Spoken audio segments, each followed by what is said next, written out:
या प्रकरणात जसं मी पूर्वी सांगितले होते, ही घटना सकाळी 2:30चे सुमारास घडली होती। त्या घटना घडल्यानंतर प्राथमिक तौरवर सकाळी 8चे सुमारास स्थानिक पोलीस स्टेशनला 304 चे गुन्हा दाखल करण्यात आला होता।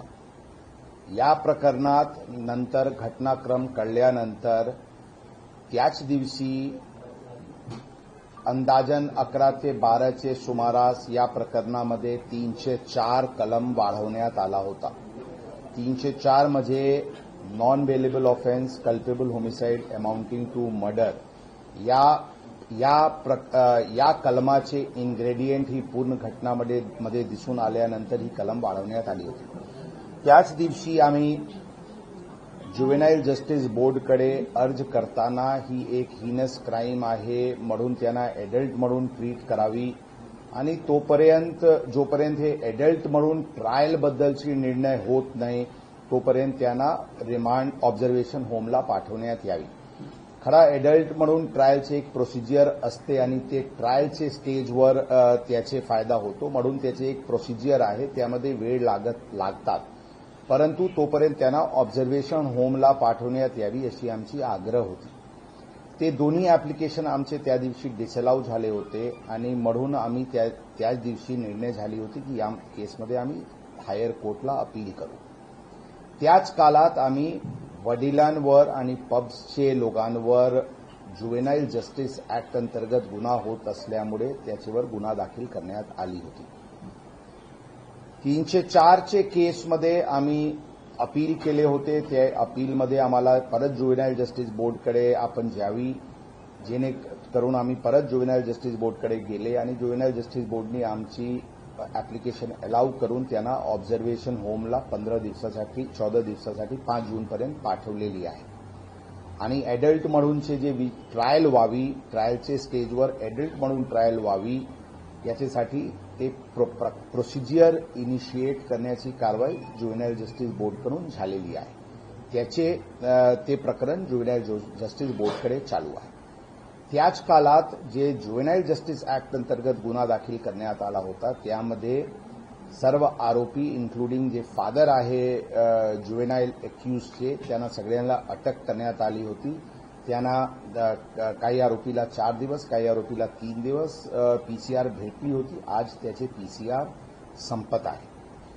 आम्ही दोन्ही केस अत्यंत बारकाईने, अत्यंत संवेदनशीलताने तपासत आहे आणि एक चांगली केस, स्ट्रॉंग केस, जे आरोपी विरुद्ध जे गाडीचे ऍक्सिडेंट जे 304 कल्पेबल होमिसाइड अमाउंटिंग टू मर्डरची केस आहे त्यामध्ये वॉटरटाईट केस तयार करण्याची दृष्टिकोनातून त्याचे विषयी आवश्यक एव्हिडन्स आणि ते एव्हिडन्स टेक्निकल एव्हिडन्स आणि त्या प्रकरणात कोणी एव्हिडन्स नाश करायची प्रयत्न केला का हे सर्व गोष्टीवर ते एसीपी दर्जाचे अधिकारी त्या प्रकरणाची तपास करत आहे। जे ज्युव्हेनाईल जस्टिस ऍक्टची जे गुन्हा दाखल झालेली आहे त्याच्याबद्दल एक वॉटरटाईट केस तयार करणे, ज्यामध्ये 75 आणि 77 चे जी काही इन्ग्रेडियंट आहे, लहान मुलाला दारू देणे किंवा एका पेरेंटनी ते गाडी ज्युव्हेनाईलला प्रोव्हाइड करणे, त्यांच्याकडून असे कृत्य घडतील अशा प्रकारचे त्यांच्याकडून दिरंगाई होणे, या सर्व गोष्टीवर क्राईम ब्रांच करून स्ट्रॉंग तपास सुरू आहे। या दोन्ही प्रकरणांची तपास करून लवकरात लवकर विक्टिमला जस्टिस मिळेल आणि आरोपीला सजा मिळेल याच्यासाठी आम्ही प्रयत्नशील आहे। यामध्ये स्पेशल काउन्सिल्स, दोन्ही केसमध्ये स्पेशल काउन्सिल्सची नियुक्तीविषयीची प्रक्रिया सुरू करण्यात आलेली आहे, जेणेकरून आमचे बाजू कोर्टात ठामपणे आणि स्ट्रॉंगली मांडण्यात येईल, त्यासाठी पण आमच्याकडून उपाययोजना सुरू आहे। मध्ये मध्ये पोलिसांनी किंवा काही लोकांकडून दिरंगाई झाली किंवा काही मॅनेज झाले या विषयावर तक्रार येत आहे। या विषयावर आम्ही स्पष्टपणे सांगू की नंबर 1 जे या अशा प्रकारचे घटनामध्ये जे काही मार्ग, कायदेशीर मार्ग शक्य होता, जे सर्वात स्ट्रिंजेंट मार्ग जे शक्य होता, त्या मार्गवर पोलीस सुरुवातीपासून चालत आहे. सुरुवातीपासून म्हणजे यावेळी 304 आयपीसीचे कलम लागला त्यापासून पोलीस पूर्णपणे सक्तीचे मार्गावर चालत आहे. मढून काही दबाव आला किंवा काही दिरंगाई झाली असे म्हणणे शक्य नाही, म्हणणे उचित नाही. परंतु जे सुरुवातीचे काळात 304 का स्थानिक पातळीवर लावण्यात नाही आला किंवा या सर्व गोष्टीबद्दल ऑलरेडी किंवा आरोपीला काही सुविधा पुरवण्यात आली, या विषयावर पूर्णपणे चौकशी सुरू आहे. चौकशीमध्ये आतापर्यंत काही सुविधा वगैरे पुरवण्याची बाबीमध्ये तक्रारीमध्ये कोणत्याही प्रकारचे तथ्य दिसून आलेली नाही. काही प्रकरणात फिर्यादीकडून किंवा आय विटनेसला काही दुर्व्यवहार झाली अशा प्रकारची पण तक्रार प्रसार माध्यमाच्या मार्फतीने काही प्रकरण समोर आला होता. त्या विषयावर पण चौकशी करण्यात येत आहे. जर कोणी आय विटनेसला काही अडचण झाली असल्याची बाबी निर्देशनास आली, अशा पोलीस अधिकारी कर्मचारी विरुद्ध पण अत्यंत कडक कारवाई करण्यात येईल. जनताला आमचे आव्हान राहील, आम्ही ठामपणे सांगतो की पोलीस यामध्ये जे काही सक्ती ते सक्ती जे पॉसिबल आहे ते आम्ही पूर्णपणे करू आणि या केसला लॉजिकल कन्क्लुजन पर्यंत घेऊन जाऊ. प्रश्न ब्लड रिपोर्ट आतापर्यंत या केसचे प्राप्त झालेली नाही. ब्लड रिपोर्टबद्दल आपल्याला आम्ही स्पष्ट सांगू इच्छितो की सुरुवातीला ब्लड सॅम्पल घेण्यात आली होती आणि त्यांना फॉरेन्सिककडे पाठवण्यात आली होती. अशा काही गोष्टी ज्या नंतर काही जे त्या दिवशीचे काही माहिती समोर येत होती, आम्ही ड्यू डेलिजन्स घेण्याची दृष्टिकोनातून एक आणखी सॅम्पल घेण्यात आली होती आणि आमची फॉरेन्सिकला आग्रह आहे की जे फर्स्ट सॅम्पलचे जे डीएनए आहे की जे सेकंड सॅम्पलचे डीएनए आहे ते सेम आहे की नाही, जेणेकरून ते ब्लड सॅम्पल आरोपी जुवेनाईलचेच खात्री करण्याची दृष्टिकोनातून ही सर्व प्रकरण फॉरेन्सिककडे पाठवण्यात आलेले आहे. ते रिपोर्ट आता सध्या अप्राप्त आहे. पूर्ण हे प्रक्रिया डीएनए इत्यादी करण्यामध्ये जे वेळ लागत आहे ते आम्ही एक्सपेडाईट करण्याची प्रयत्नात आहोत. परंतु एक गोष्टी आपल्याला ही नक्कीच आपल्याला लक्षात आणणे गरजेचे आहे की जी आमची केस आहे हे 304A IPC drunk and driving आणि रॅश अँड नेग्लिजंट ऍक्टची नाही आहे. आमची केस हे 304A मध्ये एका व्यक्ती पूर्णपणे दारूचे नशेत कोणताही प्रकारची सेन्सेसमध्ये नसताना एका ऍक्सिडेंट घडला तर ते 304A आयपीसी होतो, ज्यांच्यावर 3 वर्षाची सजा आणि ते बेलेबल ऑफेन्स असतो. यामध्ये आम्ही याचे उलट आम्ही 304 आयपीसी लावलेले आहे, ज्याचे इन्ग्रेडियंट आहे culpable homicide not amounting to murder, म्हणजे त्यांना नॉलेज होता की त्याची जी कंडक्ट आहे ती कंडक्टचे अनुषंगाने it is likely to cause death, म्हणजे त्यांची जी कंडक्ट होती जुवेनाईल असणे, एक मोठा साईजचे महाग गाडी ऑटोमॅटिक सारखे गाडीचे ड्रायव्हिंग व्हीलवर बसणे, एका पबमध्ये जाऊन दारू पिणे, नंतर दुसऱ्या पबला जाऊन परत दारू पिणे आणि नंतर एक नॅरो स्ट्रीटवर ज्यावेळी तिथे भरपूर क्राऊड असते, भरपूर रहदारी असते, तिथे भरधाव वेगाने वाहन चालवणे, ही त्यांना पूर्ण नॉलेज होती की त्यांचे या कृत्यामुळे ते अशा प्रकारचे जीवितास हानी होऊ शकतो. आणि त्याचबरोबर ते मद्य पीत होता किंवा पबमध्ये पार्टी करत होता, त्याचे पूर्ण सीसीटीव्ही फुटेजेस आमच्याकडे आहे. सांगण्याची अर्थ हे आहे की ब्लड रिपोर्ट जे काही आल्या, ही केस आमची ब्लड रिपोर्टचे पिलरवर अवलंबन नाही आहे. हे केसची दिशाच डिफरंट आहे, ही सगळ्यांना स्पष्ट करणे गरजेचे आहे. एक गोष्टी आपण लक्षात ठेवा की जर आपण फर्स्ट डेचे जे आरोपीकडूनचे दलील आणि नेक्स्ट परत हिअरिंगचे वेळी पण जे दलील जर आपण ऐकले तर त्यांचे म्हणणं आहे की हे आरोपी एडिक्ट आहे, ते पूर्णपणे दारूचे यामध्ये आहे. आमचे म्हणणं आहे की ही पूर्णपणे इन सेन्सेस यांचे करून ही कंडक्ट झालेली आहे, जे culpable homicide not amounting to murder आहे, ज्यामध्ये 10 वर्षाची शिक्षा आणि नॉन बेलेबल स्वरूपाचे केस आहे. त्याबद्दल सध्या पूर्णपणे टिप्पणी करणे शक्य नाही है, योग्य नाही है.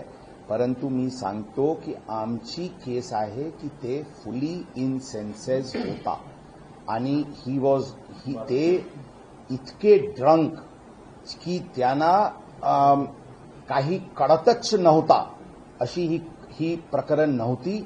यामध्ये जे कंडक्ट त्यावेळीचे झाला आणि नंतरची जी त्यांची कंडक्ट झाली याचेवर ते फुली इन सेन्सेस होता आणि त्यांना पूर्णपणे नॉलेज होती की त्यांच्या कंडक्टमुळे त्यांचे कृत्यामुळे हे गुन्हा 304 घडू शकतो. फर्स्ट ब्लड सॅम्पल झाली होती.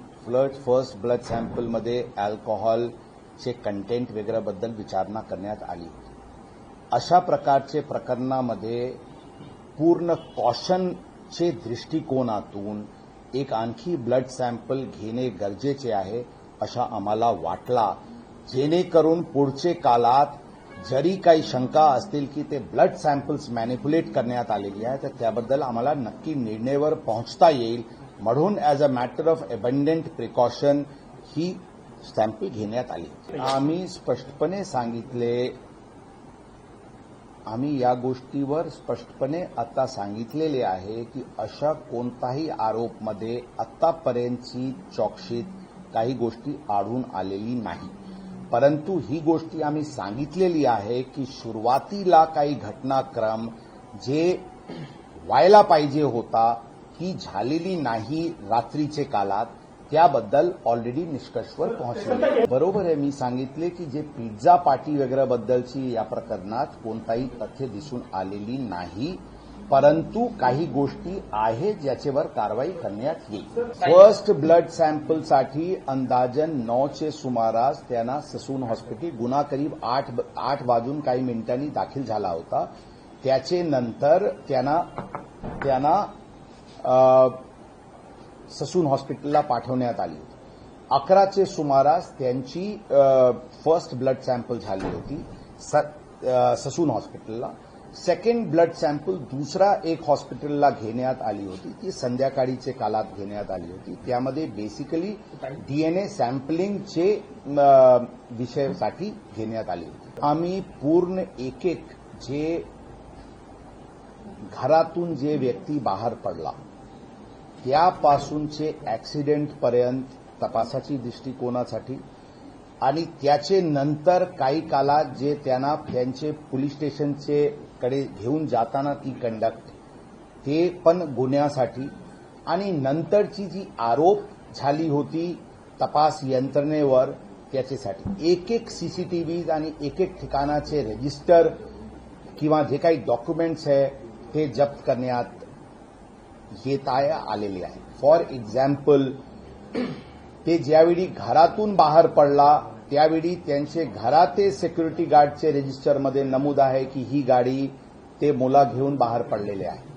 अशा प्रकारचे एक घटनाक्रमचे तपास पोलीस यंत्रणा करत आहे, जेणेकरून एव्हिडन्स स्ट्रॉंग राहील की ही गाडी हीच मुला चालवत होता. कारण ही गोष्टी खरी आहे की ते त्या काळात यामध्ये ड्रायव्हर बदलण्याची प्रयत्न झाली होती. ही बाबी आमची चौकशीमध्ये समोर आलेली आहे. म्हणून ज्यांनी अशा प्रकारचे एव्हिडन्समध्ये हस्तक्षेप करण्याची कारवाई केली त्याचेवर 201 अंतर्गत पुरावा नष्ट करण्याच्या दृष्टिकोनातून पण कारवाई करण्यात येईल. कारण मी रिपीट करतो, त्या काळात ज्यावेळी घटना घडली काही घटनाक्रम दिसून येत आहे की ड्रायव्हर बदलण्याची म्हणजे आरोपी जुवेनाईल हे गाडी चालवत नव्हता आणि दुसरा कोणी गाडी चालवत होता. अशा प्रकारची काही गोष्टी करण्याची प्रयत्न झाली होती, ज्यावर जे पोलिसांनी निष्फळ म्हणजे होऊ दिला नव्हता, परंतु ती जी अटेम्प्ट पण झाली होती ती अटेम्प्ट टू डिस्ट्रॉय एव्हिडन्स चे कलम पण चे दृष्टिकोनातून पण आम्ही तपास करत आहोत आणि त्या अनुषंगाने आवश्यक आम्ही सांगितले की यामध्ये आता सगळी गोष्टी आता सांगणे उचित नाही होणार, परंतु मी आपल्याला सांगितलेले आहे, मी रिपीट करतो की त्या काळात काही घटनाक्रम जेनेवर ड्रायव्हर बदलण्याची प्रयत्न करण्यात आली होती, ही गोष्टी समोर आलेली आहे. म्हणून 201 आयपीसी डिस्ट्रक्शन ऑफ एव्हिडन्स अंतर्गत पण कारवाई करण्यात येतील.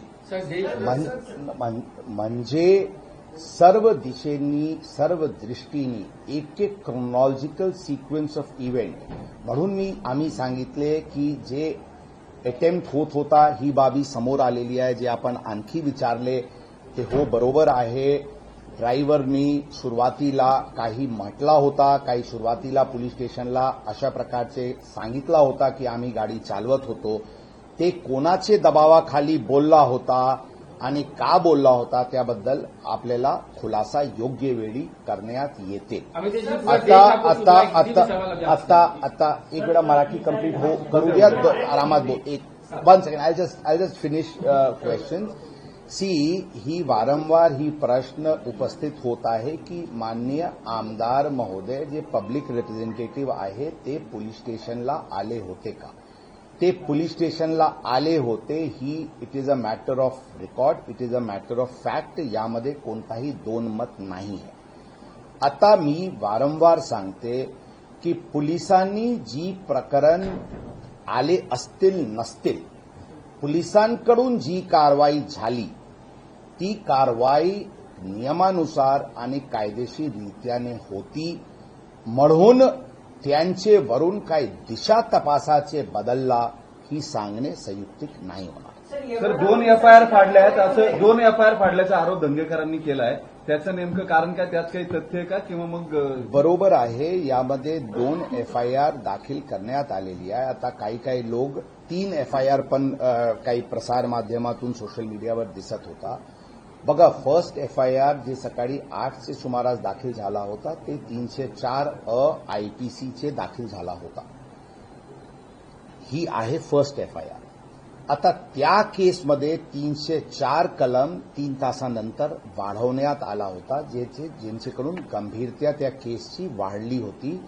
ती अंदाजन 11 ते 12चे सुमारास त्यामध्ये 304 लावण्यात आला होता. अशा प्रकारचे काही संभ्रम आहे की ही 2 एफआयआर आहे, ही एकच एफआयआर आहे आणि ही सगळ्यांचे क्लॅरिफिकेशनसाठी ही त्याच दिवशी सकाळी लावण्यात आली होती. प्रेस आउटरीच किंवा मीडिया आउटरीच किंवा पब्लिक आउटरीचची नंतर लावण्यात आली होती ही गोष्टी नाही आहे. ती त्याच दिवशी सकाळी फोरनूनमध्येच जे कालात लावण्यात आली होती आणि त्याचे विस्तृत स्टेशन डायरी एंट्री आहे आणि त्याच्याबद्दल विस्तृत कोर्टाला त्या दिवशी दुपारी जे अर्ज करण्यात आला होता त्यामध्ये ती पण कलमची उल्लेख आहे.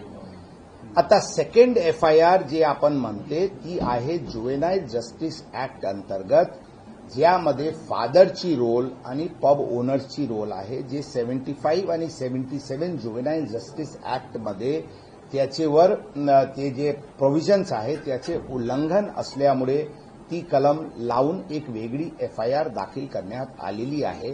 त्यामध्ये कोणताही गैर आहे किंवा अनुचित आहे हे नाही आहे. इनफॅक्ट अशा प्रकारचे कारवाई फादरवर आणि पब संचालकांवर प्रॉबेबली फर्स्ट टाइम किंवा फारशी कमी अशा ओकेजन असतील जिथे अशा प्रकारची कारवाई फादर ऑफ अ जुवेनाईल आणि पब संचालकांवर झालेली. ओके, जे आपण व्हिडिओ व्हायरल बद्दलची गोष्टी सांगितलेल्या त्यामध्ये आम्ही एक्सप्लोर करत आहे की कोणते कलमांतर्गत गुन्हा दाखल करायचे, त्याबद्दल गुन्हा दाखल करण्याची प्रक्रिया सुरू करण्यात आलेली आहे. त्यामध्ये आवश्यक कारवाई करण्यात येते. प्राथमिक तपास मग त्या प्रकरणाचे प्राथमिक चौकशीमध्ये कोण व्यक्ती ही व्हिडिओ तयार केलेले आहे त्या निष्कर्षावर भौतिक पोहोचण्यात आलेली आहे. ही व्हिडिओ त्या आरोपी मुलांनी केले नव्हते अशा प्रकारचे प्राथमिकरित्याने दिसते. परंतु त्या गोष्टीवर जे अशा प्रकारचे संभ्रम पसरवण्याची जी प्रकार, डिस्कंटेंट पसरवण्याची जे प्रकार करण्यात आलेली आहे त्या अनुषंगाने कारवाई करण्यात येते. त्या प्रकरणात त्या गाडीमध्ये टोटल 4 लोक होते अशा प्रकारचे तपासमध्ये दिसून येत आहे. एक गाडी चालवत होता, 2 आणखी मुले होते आणि एक ड्रायव्हर होता. अशा 4 व्यक्ती त्या गाडीमध्ये होते. पार्टी ज्यावेळी पबमध्ये झाली होती त्यामध्ये 7 ते 8 आणखी मुले आले होते अशा प्रकारचे दिसते. परंतु ते या प्रकरणात सध्या 304चे प्रकरणमध्ये ते विटनेसेस म्हणून आम्ही त्यांना आजचे डेटमध्ये गृहीत धरतो. ड्रायव्हर जे होता त्याचे स्टेटमेंट अत्यंत महत्वाचे आहे, त्याबद्दल आवश्यक ती कारवाई करण्यात येते. चौकशीचे मी सांगितले प्राथमिकरित्याने झालेली आहे. काही निष्काळजीपणा आणि काही दोष त्या येरवाडा पोलीस स्टेशनचे अधिकारीवर प्रथम दर्शनी दिसते. त्यावर योग्य कारवाई लवकरात लवकर करण्यात येते. मी बघितलेले नाही कधीचे आहे काय आहे. जर काही अशी असतील तर नक्कीच कारवाई करू. आमची भूमिका स्पष्ट आहे. कोणताही इलिगॅलिटी आणि कोणताही न्यूसेन्स चालणार नाही यासाठी आम्ही पूर्णपणे वचनबद्ध आहे, कटिबद्ध आहे आणि प्रयत्नशील आहे. सगळ्या पुढचे काळात आपण याची गोष्टीवर आणखी कडक कारवाई बघणार आहे.